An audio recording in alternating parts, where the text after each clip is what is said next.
Hello everyone, welcome to Note Buddy dot in. So ഇന്ന് നമ്മൾ discuss ചെയ്യാൻ പോകുന്നത് നയൻത്ത് സ്റ്റാൻഡേർഡിലെ ദ ടോയ്ലറ്റ് എന്ന് പറഞ്ഞിട്ടുള്ള സിന മെലോപ്പയുടെ ഒരു ചാപ്റ്റർ ആണ്. ഈ ഒരു ചാപ്റ്ററിൽ അവരുടെ ആത്മകഥയിൽ നിന്ന് എടുത്തിട്ടുള്ള ഒരു പോർഷൻ ആണ്. അതിൽ അവരെന്താണ് ഒരുപാട് ഡിഫിക്കൽട്ടീസ് ഫേസ് ചെയ്തിട്ടുണ്ട്. പോവേർട്ടി, ലോൺലിനെസ്, അതുപോലെ റേഷ്യൽ ഡിസ്ക്രിമിനേഷൻ കാര്യങ്ങളൊക്കെ. അതൊക്കെ എന്താണെന്നുള്ളത് നമുക്ക് ഈ ഒരു ചാപ്റ്ററിലൂടെ മനസ്സിലാക്കാം കേട്ടോ. ഓക്കെ, നമുക്ക് ചാപ്റ്ററിലേക്ക് കിടക്കാം. ഈ ഒരു ചാപ്റ്റർ സ്റ്റാർട്ട് ചെയ്യുന്നത് ഈ ഒരു നരേറ്റർ ഇങ്ങനെ പറയാണ്, പല സമയത്തും എന്താണ് തൻ്റെ സ്വപ്നങ്ങളൊക്കെ ഗിവ് അപ്പ് ചെയ്തിട്ട് മുതിർന്ന ആൾക്കാരുടെ വാക്ക് കേട്ട് നല്ല കുട്ടി, അതായത് ഗുഡ് ഗേൾ, അവർ പറയുന്ന എല്ലാം കേട്ടാൽ നമ്മൾ ഗുഡ് ഗേൾ എന്നുള്ളൊരു ടാഗ് ലൈൻ ആണല്ലേ, അതായിട്ട് ജീവിക്കണം എന്ന് തോന്നിയിട്ടുണ്ട്. അമ്മക്ക് അവൾ എന്താണ് ഒരു ടീച്ചറോ നഴ്സോ ആക്കണം എന്നൊക്കെ ആയിരുന്നു ആഗ്രഹം, കാരണം അതെല്ലാവരും റെസ്പെക്ട് ചെയ്യുന്ന ഒരു ജോലിയാണല്ലോ. പക്ഷേ നരേറ്റർക്ക് എന്താണ് എന്തെങ്കിലും ഡിഫറെൻ്റ് ആയിട്ട് ചെയ്യണം എന്നാണ് തോന്നിയിട്ടുള്ളത്. പക്ഷെ എന്താണെന്ന് അവർക്കറിയില്ല. അഭിനയത്തിലേക്കൊക്കെ കടക്കണം എന്നുള്ള ചിന്ത ഉണ്ടായിരുന്നു. പക്ഷെ എന്താണ് അമ്മക്ക് തോന്നിയത് എന്താണ്, ആ സമയത്ത് പഠിപ്പിക്കാൻ ചെലവാക്കിയ പണം എല്ലാം വെറുതെ ആയിട്ടുണ്ട്. കാരണം പഠിച്ചതുകൊണ്ട് എന്ത് ചെയ്യണം എന്ന് തന്നെ നരേറ്ററിന് അറിയില്ല. ഒരു മെട്രിക് എക്സാം കഴിഞ്ഞ സമയത്ത് അവരെന്താണ് ജോഹന്നാസ്ബർഗിലേക്ക് അവധിക്കാലത്ത് പോവാണ്. പിന്നീട് അവിടെ തന്നെ തുടരാം, ഒരു ജോലിയൊക്കെ കണ്ടെത്താന്നൊക്കെ ഡിസൈഡ് ചെയ്തിട്ടാണ് അങ്ങോട്ടേക്ക് പോകുന്നത്. അവിടെ ആരുണ്ട്? ഇവരുടെ സിസ്റ്റർ ഉണ്ട്. സിസ്റ്റർ അവിടെയാണ് താമസിക്കുന്നതും വർക്ക് ചെയ്യുന്നതും. അപ്പൊ സിസ്റ്ററിന്റെ കൂടെ സ്റ്റേ ചെയ്യാനാണ് ഇവർ വിചാരിക്കുന്നത്. പക്ഷെ സിസ്റ്ററിന്റെ അവിടെ നിൽക്കുന്നത് എന്ത് ചെയ്യാൻ പാടില്ല, ആരും കാണാൻ പാടില്ല. കാരണം അവർ നിൽക്കുന്നതൊക്കെ എന്താണ് മാഡത്തിന്റെ വീട്ടിലാണ് നിൽക്കുന്നത്. അത് മാത്രമല്ല അവിടെ ഉള്ളതൊക്കെ എന്താണ് വൈറ്റ് പീപ്പിൾ ആണ്. വൈറ്റ് പീപ്പിള് ബ്ലാക്സ് വരുന്നത് അവർക്ക് താല്പര്യമില്ല, അവർക്ക് ഇഷ്ടമില്ല. അതുകൊണ്ട് തന്നെ റെന്റ് കൊടുക്കാതെ നിൽക്കുകയായതുകൊണ്ട് ഈ നരേറ്ററിന് എന്ത് ചെയ്യാൻ പാടില്ല, ആരും കാണാൻ പാടില്ലായിരുന്നു. ആരും കാണാതെ ആരെയും അറിയിക്കാതെ ഇങ്ങനെ ഒറ്റയ്ക്കുള്ള ജീവിതം എന്ന് പറഞ്ഞാൽ ഭയങ്കര ബോറടിയായിരുന്നു, ഭയങ്കര ഏകാന്തതയായിരുന്നു. അവർക്ക് ജോഹന്നാസ്ബർഗിൽ എന്താണ് സഹോദരീന്റെ കുറച്ച് ചർച്ചിലുള്ള ഫ്രണ്ട്സ് ഉണ്ട്, അവരെ മാത്രം അറിയാം, വേറെ ആരെയും എന്ത് ചെയ്യില്ല, അറിയില്ലായിരുന്നു.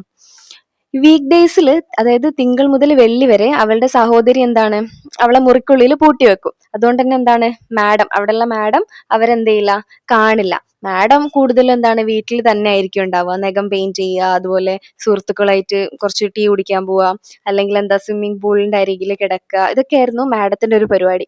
അതുകൊണ്ട് തന്നെ സ്വിമ്മിംഗ് പൂളിന്റെ മുറിയുടെ അടുത്തായിരുന്നു നമ്മളെ നരേറ്റർ താമസിക്കുന്നത്.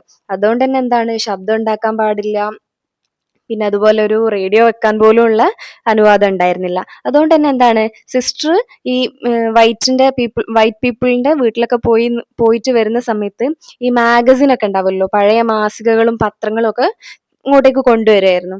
കിട്ടുന്ന സാധനങ്ങളെല്ലാം എന്ത് ചെയ്യും, നരേറ്റർ ഇരുന്ന് വായിക്കുമായിരുന്നു. കാരണം വേറെ ഒന്നും ചെയ്യാനില്ലല്ലോ, അങ്ങനെ ചെയ്യുമായിരുന്നു. അങ്ങനെ കുറച്ച് ദിവസങ്ങൾക്കുള്ളിൽ അവർക്ക് ഒരു ടെമ്പററി ആയിട്ട് ഒരു ജോലി കിട്ടുകയാണ്, ഒരു ബൊട്ടീക്കിൽ വസ്ത്രങ്ങളൊക്കെ ഉണ്ടാക്കുന്ന ഒരു ക്ലോത്തിങ് ഫാക്ടറിയിൽ. അപ്പോൾ എന്താണ് ഭയങ്കര സന്തോഷമാവാണ്, കാരണം പുതിയ ആളുകളെ കാണാനും ഈ ഒരു പൂട്ടിയിട്ട മുറിയിൽ നിന്നൊന്ന് പുറത്ത് കിടക്കാനൊക്കെ കഴിഞ്ഞപ്പം ഭയങ്കര ഹാപ്പി ആവാണ് അവർ. അങ്ങനെ വൈകിട്ട് 4:30ക്കാണ് ഈ ഒരു ഫാക്ടറി അടയ്ക്കുന്ന സമയം. അപ്പൊ എന്ത് ചെയ്യും, അവര് സഹോദരി ജോലി ചെയ്യുന്ന സ്ഥലത്തിന് സമീപമുള്ള ഒരു പാർക്കിൽ ഒരു 6:30 വരെ ഇങ്ങനെ വെയിറ്റ് ചെയ്യും. ആ സമയത്താണ് ഈ ഒരു മാഡം കാണാതെ എങ്ങനെയെങ്കിലും എന്ത് ചെയ്യുക, ഉള്ളിലേക്ക് രഹസ്യമായിട്ട് കയറാൻ പറ്റുക. അതുമാത്രമല്ല രാവിലെ 5:30ക്ക് എന്താണ് മുന്നേ അവർ അവിടുന്ന് പുറത്തിറങ്ങും വേണം, കാരണം ആരും കാണും ചെയ്യരുത്. അതുകൊണ്ട് തന്നെ അതായത് 5:30ക്ക് ഇറങ്ങും ചെയ്യും. പക്ഷെ ബസ് കയറി എപ്പോഴാണെന്നറിയോ, വെറും 7:30. അതായത് 5:30 മുതൽ 7:30 വരെ അവരെന്ത് ചെയ്യണം, അവിടെ വെറുതെ ഫ്രീ ആയിട്ട് നിൽക്കണം. ആ സമയത്ത് അവരെന്ത് ചെയ്യും, ഒരു പാർക്കിൽ ഒരു പൊതു ടോയ്ലറ്റ് കാണാം, പബ്ലിക് ടോയ്ലറ്റ് കാണുകയാണ്. അത് ഒരിക്കലും പൂട്ടിയിട്ടിട്ടില്ല. അതുകൊണ്ട് തന്നെ അവരെന്ത് ചെയ്യാണ്, ടോയ്ലറ്റ് സീറ്റിൽ ഇരുന്നിട്ട് ഈ മാസികകൾ ഉണ്ടല്ലോ, നമ്മൾ നേരത്തെ പറഞ്ഞു സിസ്റ്റർ കൊടുക്കുന്ന മാസികകൾ, അതൊക്കെ എന്ത് ചെയ്യുക, വായിച്ചിട്ട് സമയം കഴിച്ചു പോക്കാണ്. 2 മണിക്കൂർ ഉണ്ട് അല്ലേ ഫ്രീ ആയിട്ട്. ആദ്യമായിട്ട് അവർ ടോയ്ലറ്റിൽ കയറിയത് എന്താണ് ഒരു മഴയുള്ള ദിവസമായിരുന്നു. സാധാരണയായിട്ട് അവർക്ക് എന്താണ് ബസ് സ്റ്റോപ്പിൽ കുത്തിയിരിക്കുക ചെയ്യാം. പക്ഷെ കാരണം എന്താണ് അവിടെ നല്ല ലൈറ്റ് ഒക്കെ ഉള്ള സ്ഥലമാണ്. എന്നാൽ അന്നത്തെ കനത്ത മഴ ഉള്ളതുകൊണ്ട് അവരെന്ത് ചെയ്യാണ്, ടോയ്ലറ്റിനുള്ളിൽ കയറാൻ ഡിസൈഡ് ചെയ്യാണ്. അകത്ത് ആരെങ്കിലുമൊക്കെ ഉണ്ടോ എന്ന് നോക്കിയ സമയത്ത് ആരും ഇല്ലായിരുന്നു. അതുകൊണ്ട് തന്നെ ടോയ്ലറ്റിന്റെ ഉള്ളിലേക്ക് കയറി. ടോയ്ലറ്റ് എന്താണ് ഒരുപാട് വർഷങ്ങളായിട്ട് പെയിന്റ് ഒന്നും അടിച്ചിട്ടൊന്നും ഇല്ല. അതുപോലെ എന്താണ് ഒരൊറ്റ ആൾക്ക് ഇരിക്കാനുള്ള ഒരു സ്പേസേ അതിലുള്ളൂ. അതുകൊണ്ട് തന്നെ അവർക്ക് ഭയങ്കര സേഫ്റ്റിയും ഒരു പ്രൈവസിയും കാര്യങ്ങളൊക്കെ കിട്ടുവാണ്. അങ്ങനെ അവരെന്ത് ചെയ്യാണ്, ആ ദിവസത്തിന് ശേഷം ടോയ്ലറ്റ് സീറ്റ് എന്താണ് അവരുടെ എന്താണ് രാവിലത്തെ വായനക്കുള്ള ഒരു സ്ഥിരം സ്ഥലമായിട്ട് മാറ്റുവാണ്. ആ ടോയ്ലറ്റ് കിട്ടിയതിൽ അവർക്ക് ഭയങ്കര എന്താ ഹാപ്പിനെസ്സും ലക്കിയും ഒക്കെ ആയിട്ട് തോന്നുകയാണ്. കാരണം അത്രയും തണുത്ത ആ ഒരു സമയത്ത് അതിനുള്ളിൽ ചൂടൊന്നും ആയിട്ടല്ല, പക്ഷെ എന്താണ് ഒരു പ്രൈവസി, ഒരു സേഫ്റ്റി, കാറ്റ് അടിക്കുന്നത് ഒന്ന് കുറയും ല്ലേ വാതിലടച്ചാല്. അപ്പൊ അവർക്ക് ഭയങ്കര ഒരു ബ്ലെസ്ഡ് ആയിട്ട് ഫീൽ ചെയ്യാണ്. ആ ടോയ്ലറ്റ് എന്താണ് വളരെ ചെറുതാണ്. ചുറ്റും മതിലൊക്കെ എന്താണ് ഭയങ്കര കൺജസ്റ്റഡ് ആയിട്ടുള്ളതാണ്. പക്ഷെ അവർക്ക് എന്താണ് ഫീൽ ചെയ്യുന്നത്? അത് അവർക്ക് വേണ്ടി മാത്രം ഉണ്ടാക്കിയ പോലെയാണ് അവർക്ക് ഫീൽ ചെയ്യുന്നത്. അവിടെ അവൾക്ക് ഭയങ്കരായിട്ടുള്ള ഒരു സ്വകാര്യത ലഭിക്കുകയാണ്, ഒരു പ്രൈവസി. അവിടെ ഇരുന്ന് അവരെന്താണ് ഒരുപാട് ചിന്തിക്കുകയും സ്വപ്നം കാണുകയൊക്കെ ചെയ്യാൻ തുടങ്ങി. ഓക്കെ, വലിയ വലിയ വേദിയിൽ മറ്റൊരു എന്താ നടന്മാരോടൊപ്പം അഭിനയിക്കുന്നതായിട്ടും അങ്ങനെ ഇങ്ങനെയൊക്കെ കുറെ കാര്യങ്ങൾ ഇമാജിൻ ചെയ്യാൻ തുടങ്ങി. അങ്ങനെ ടോയ്ലറ്റിൽ ഇരിക്കുന്ന സമയത്ത് ഇവരിങ്ങനെ ചിന്തിക്കുകയാണ്, സ്കൂള് കഴിഞ്ഞതിന് ശേഷം അവരൊന്നും എഴുതുന്നൊന്നുമില്ല, എന്തിനു വേണ്ടിയിട്ടാണ് ഞാൻ ഈ എഴുത്തൊക്കെ സ്റ്റോപ്പ് ചെയ്തത് എന്നിങ്ങനെ ചിന്തിക്കുകയാണ്. കാരണം സ്കൂളിൽ പഠിക്കുന്ന സമയത്ത് അവരെന്താണ് ഈ ചെറിയ ചെറിയ സ്റ്റോറീസും കവിതകളും ഒക്കെ സ്കൂൾ മാസികക്കും മത്സരങ്ങൾക്കും വേണ്ടിയിട്ടൊക്കെ എഴുതിയിട്ടുണ്ടായിരുന്നു. അവരുടെ ഇംഗ്ലീഷ് ടീച്ചർ എല്ലായ്പ്പോഴും എന്താണ് ഭയങ്കര സപ്പോർട്ടൊക്കെ കൊടുത്തിട്ടുണ്ടായിരുന്നു. അവരാദ്യായിട്ട് എഴുതിയ കവിത ടീച്ചറിന് കാണിച്ച ആ ഒരു ദിവസം, ആ ദിവസത്തെ ആ ഒരു കാര്യങ്ങളൊക്കെ അവർക്ക് ഭയങ്കര ആ ഒരു എക്സൈറ്റ്മെന്റ് ഒക്കെ ഇന്നും ഓർമ്മയുണ്ട്. ആ ദിവസം മുഴുവൻ എന്താണ് ക്ലാസ്സിൽ ഫോക്കസ് ചെയ്യാനേ പറ്റുന്നില്ല. കാരണം അത്രയും സന്തോഷത്തിലായിരുന്നു നരേറ്റർ. ഈ പ്രസിദ്ധീകരണം കാര്യങ്ങളൊന്നും അന്ന് അറിയില്ലായിരുന്നു. അതുകൊണ്ട് തന്നെ താൻ എഴുതുന്നവ ഭയങ്കര അടിപൊളിയാണോ, നല്ലതാണോ, ചീത്തയാണോ ഒന്നും അവര് ചിന്തിച്ചിട്ടില്ലായിരുന്നു. എഴുതുന്നത് തന്നെ അവൾക്ക് എന്താണ് ഭയങ്കര സന്തോഷമായിരുന്നു. ടോയ്ലറ്റിൽ സ്ഥിരമായിട്ട് പോകാൻ തുടങ്ങിയതിന് ശേഷം അവരെന്താണ് ഒരു നോട്ട്ബുക്ക് വാങ്ങാണ്. അതായത് എന്തെങ്കിലുമൊക്കെ എഴുതാന്നുള്ള ഒരു രീതിക്ക് എന്തെങ്കിലും എഴുതാനായിരുന്നു അവരുടെ തീരുമാനം. കുറച്ച് ദിവസങ്ങൾ അത് ഉപയോഗിക്കാതെ നിന്നു. പക്ഷെ ഒരിക്കൽ വൈകുന്നേരം അവള് അത് തുറന്ന് എഴുതാൻ തുടങ്ങിയുണ്ടായി. ഒരു വ്യാഴാഴ്ച വൈകുന്നേരം സിസ്റ്റർ എന്താണ് ഔട്ടിംഗ് ഒക്കെ കഴിഞ്ഞിട്ട് എത്താൻ ലേറ്റ് ആവാണ്. ആ സമയത്ത് നമ്മളെ നരേറ്റർ എന്താണ് സാധാരണ പോലെ കാത്തിരിക്കും പാർക്കിൽ. പക്ഷെ സിസ്റ്റർ വരുന്നില്ല. അതുകൊണ്ട് തന്നെ അവരെന്ത് ചെയ്യാണ്, ആ ഒരു 6:30 ടൈം ആവുന്ന സമയത്ത് അവര് റൂമിലേക്ക് പോവാണ്. ആ ഒരു 6:30 എന്നുള്ള ടൈമിലാണ് ആ ഒരു വൈറ്റ് പീപ്പിൾ അവിടെയുള്ള മാഡം എല്ലാം ഫുഡ് കഴിക്കുന്ന സമയം. അപ്പൊ ആരും കാണാതെ ഉള്ളിലേക്ക് പോവാം എന്നുള്ളതാണ് അവരുടെ ഐഡിയ. അങ്ങനെ ആ ഒരു 6:30ക്ക് അവര് ഉള്ളിലേക്ക് കയറി. ആ സമയത്ത് എന്താണ് സിസ്റ്റർ വന്നിട്ടില്ല. അതുകൊണ്ട് തന്നെ അവര് റൂമിന്റെ പുറത്ത് ഇങ്ങനെ ഇരിക്കുകയാണ്. റൂം ലോക്ക് ചെയ്തിട്ടുണ്ട്, പുറത്തിരിക്കുകയാണ്. ആ സമയം മാഗസിൻ വായിച്ചുകൊണ്ടിരിക്കുകയാണ്. ആ സമയത്താണ് എന്ത് വരുന്നത്, 2 നായകള് ഭയങ്കരമായിട്ട് ബാർക്ക് ചെയ്യുന്നു. അവര് ഭയങ്കരമായിട്ട് പേടിക്കുന്നു. ആ ടൈമിൽ ഈ നായന്റെ ബാർക്ക് കേട്ടിട്ട് മാഡം അവളുടെ സഹോദരിന്റെ പേരിങ്ങനെ വിളിക്കുകയാണ്. ഐറീന്ന് വിളിക്കുന്നുണ്ട്. കാരണം ബാർക്ക് കേട്ടതുകൊണ്ട് വിളിക്കുകയാണ്.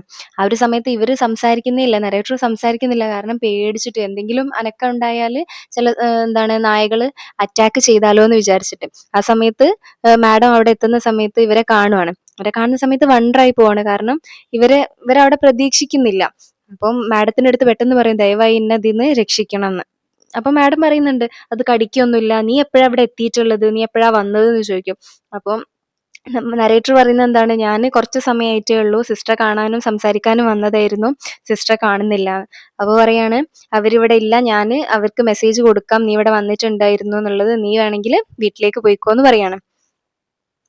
ഓരോ രാവിലെ ഇവരെങ്ങനെയാണ് പെട്ടെന്ന് നേരത്തെ എണീറ്റ് ബെഡൊക്കെ ഒതുക്കി സിസ്റ്ററിന്റെ ബെഡിന്റെ അടിയിൽ വെക്കും. കാരണം ഇതാരും കാണാൻ പാടില്ല. അതുപോലെ അത്രയും നേരത്തെ എണീറ്റാൽ പോലും ലൈറ്റ് ഇടാൻ പാടില്ല. ഇവരെ കാണാൻ പാടില്ലാത്തത് കൊണ്ട് തന്നെ അത്രയും ബുദ്ധിമുട്ടിയാണ് അവരെന്ത് ചെയ്യുന്നത്, അവിടെ ജീവിക്കുന്നത്. ഒരു മെഴുകുതിരി തെളിച്ചിട്ടൊക്കെയാണ് എന്താണ് ഇങ്ങനെ കാലിങ്ങനെ അമർത്തി വെച്ചൊക്കെയാണെങ്കിൽ ശബ്ദം കേൾക്കും ല്ലേ. അതുകൊണ്ട് കാലൊന്നും വെക്കാതെ ഇങ്ങനെ എന്താണ് വിരലുകൾ കുത്തിയിട്ടാണ് അവര് പുറത്തേക്ക് ഇറങ്ങുക. എന്നിട്ട് ഒരു 5:30ക്ക് മുന്നേ തന്നെ വീട്ടിൽ നിന്ന് പുറത്ത് കടന്നു. എന്നിട്ടാണ് എന്ത് ചെയ്യുക, ചെരുപ്പിടുക. അവിടുന്നൊന്നും ചെരുപ്പിടാതെ വന്നിട്ട് പുറത്ത് വെച്ചിട്ടാണ് ചെരുപ്പിടുന്നത്.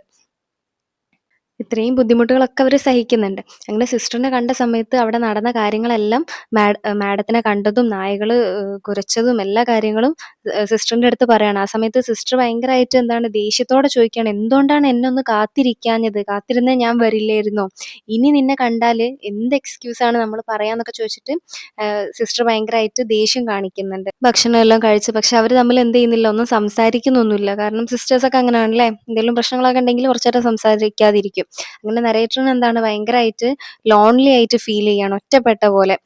ആ സമയത്ത് അവളെ ആശ്വസിപ്പിക്കുകയും എന്താ പറയാ, ഒന്നും ചെയ്യാനൊന്നും ആരും ഇല്ല. അപ്പൊ അവരിങ്ങനെ ആഗ്രഹിക്കുകയാണ് അങ്ങനെ ഒരാൾ എന്നെ ഒന്ന് സപ്പോർട്ട് ചെയ്യാൻ ഒരാൾ ഉണ്ടായിരുന്നെങ്കിൽ എന്ന് അവർ ആഗ്രഹിക്കുന്നുണ്ട് ആ ഒരു സമയം.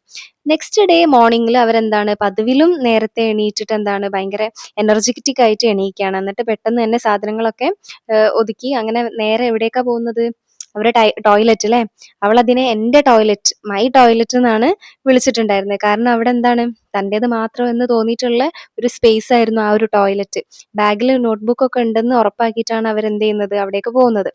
അങ്ങനെ ടോയ്ലറ്റിൽ എത്തിയ സമയത്ത് അവർ കാണുന്നത് എന്താന്ന് വെച്ചാല്, അതുവരെ അവിടെ അങ്ങനെ പെയിന്റ് ചെയ്തിട്ടൊന്നുമില്ലായിരുന്നു. ഇപ്പൊ നന്നായിട്ട് പെയിന്റ് ചെയ്തിട്ടുണ്ട്. അതുപോലെ പൊട്ടിയിട്ടുള്ള ജനൽസിലൊക്കെ മാറ്റിയിട്ടുണ്ടായിരുന്നു. അവർ ഭയങ്കര എക്സൈറ്റഡ് ആവാണ്. അങ്ങനെ അവിടെ ഇരുന്നിട്ട് അവരെന്ത് ചെയ്യാണ്? കവിത എഴുതാണ്. അതിനുശേഷം പല മോർണിംഗിലും അവരെന്ത് ചെയ്യുന്നുണ്ട്? ടോയ്ലറ്റിൽ ഇരുന്നിട്ട് എഴുതിക്കൊണ്ടിരിക്കുന്നുണ്ട്. കവിത മാത്രമല്ല, ചില സമയത്ത് മനസ്സിൽ തോന്നുന്നു എന്തും അവർ എഴുതും. ഒരു ഫ്രണ്ടിനോടൊക്കെ സംസാരിക്കുന്ന പോലെ. ഇത് അവളെന്താണ് സിസ്റ്ററിന്റെ അടുത്തുനിന്ന് രഹസ്യമായിട്ടാണ് സൂക്ഷിച്ചിട്ടുള്ളത്. ഇവർക്ക് അതിനെപ്പറ്റിയോ ആ ഒരു ടോയ്ലറ്റിനെ പറ്റിയോ അല്ലെങ്കിൽ ആ നോട്ട്ബുക്കിനെ പറ്റിയോ ഒന്നും സിസ്റ്ററിന് അറിയില്ല. ഓക്കെ ആണല്ലോ. ഒരു ദിവസം രാവിലെ ജോലിയിൽ സംഭവിച്ചിട്ടുള്ള ഒരു സംഭവത്തെക്കുറിച്ച് എഴുതാൻ വേണ്ടിയിട്ട് അവർ ആവേശത്തോടെ ഭയങ്കര എക്സൈറ്റഡ് ആയിട്ട് ടോയ്ലറ്റിലേക്ക് പുറപ്പെടുകയാണ്.